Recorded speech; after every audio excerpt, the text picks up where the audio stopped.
ঠান্ডা করে তারপর আমি হাই প্রিয়ন, আসসালামু আলাইকুম। আশা করি আপনারা সবাই ভালো আছেন। আলহামদুলিল্লাহ আমরা সবাই ভালো আছি। আরও একটা ব্লগ আমি আপনার সাথে শেয়ার করতে যাচ্ছি। তো এখন আমি যাচ্ছি ডলার ট্রিতে আর টপসে যাব। আপনারা আমার সাথেই থাকবেন, দেখতে থাকবেন। চলে এসেছি ডলার ট্রিতে, আপনারা আমার সাথেই থাকবেন, দেখতে থাকবেন।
টপসে থেকে আমাদের কেনাকাটা করা শেষ। এখন বাসায় যাব, বাসায় গিয়ে শেয়ার করবো কি কি কিনে আনলাম।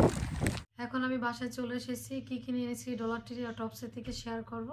শেয়ার করার আগে একটা কথা বলি, আমি ডলার ট্রি টপসে গিয়েছিলাম লাবিবের জন্য। লাবিব জানুয়ারি 15 তারিখে হয়েছে, আর এই জানুয়ারি মাসটা আমার জন্য স্পেশাল মাস।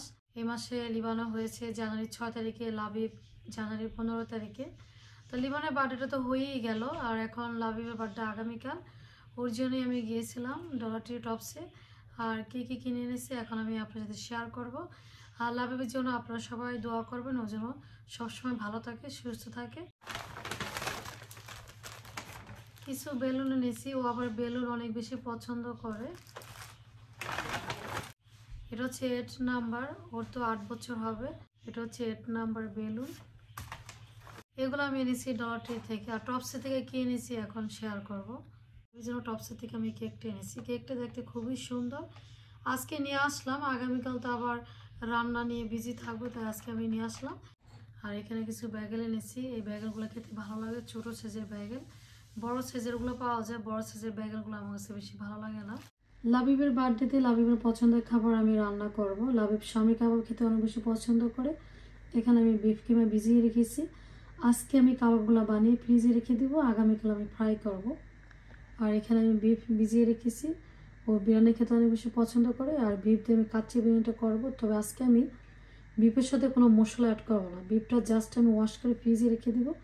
আগামী এই কাজটা করতাম, আগামীকাল আমি বিরিয়ানি বানাবো, তার আগের দিন রাতে আমি বিফ ওয়াশ করে দেন ইউগার্ট মশলা অ্যাড করতাম। পরের দিন দেখতাম বিফের থেকে পানি বের হতো, পানিটা রেড থাকতো, তখন খুবই খারাপ লাগতো। তো আজকে আমি জাস্ট আমি ওয়াশ করে রেখে দিব। আগামীকাল দেখা যাবে এটা খুলতে অনেক লেট হবে, যেহেতু এটা ফ্রিজে থাকে, তাই আজকে আমি সুন্দরভাবে ওয়াশ করে রেখে দিব। আর একটা তো ডিজার্ট আইটেম লাগে, আমি পুডিং বানাবো। পুডিংটা হচ্ছে সবচেয়ে ইজি বানানো। 4টা ডিম নিয়েছি, আর এটা হচ্ছে ইভাপোরেটিভ মিল্ক। আর এখানে আমি এখন ক্যারামেল বানাবো।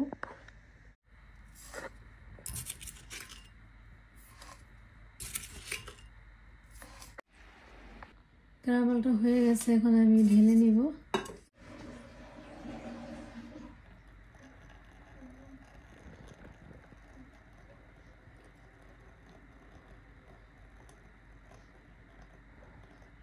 আমি পুডিংটা বানাবো কেক মোল্ডে।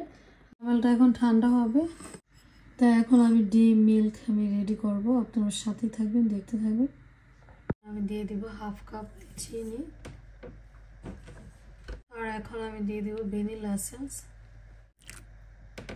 মিক্স দিয়ে ভালো করে মিশিয়ে নিব।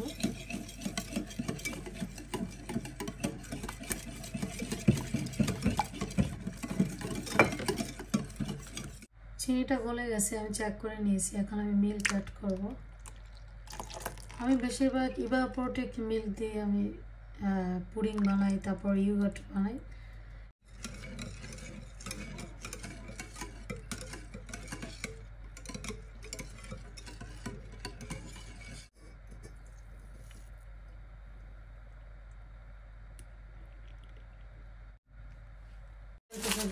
ঢেকে নেব।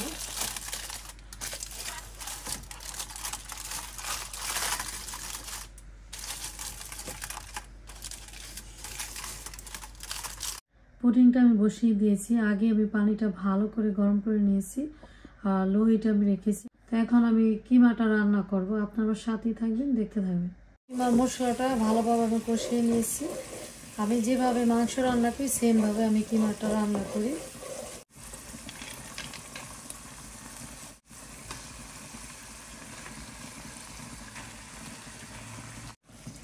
এখন হচ্ছে কিমাটা ভালোভাবে কষিয়ে নিব।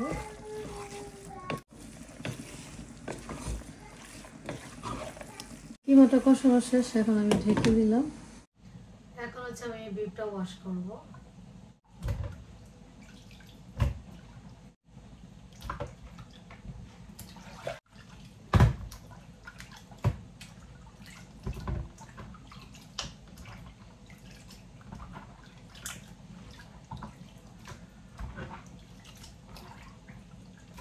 মাংস ওয়াশ করা শেষ, এখন আমার কিমাটা দেখতে হবে।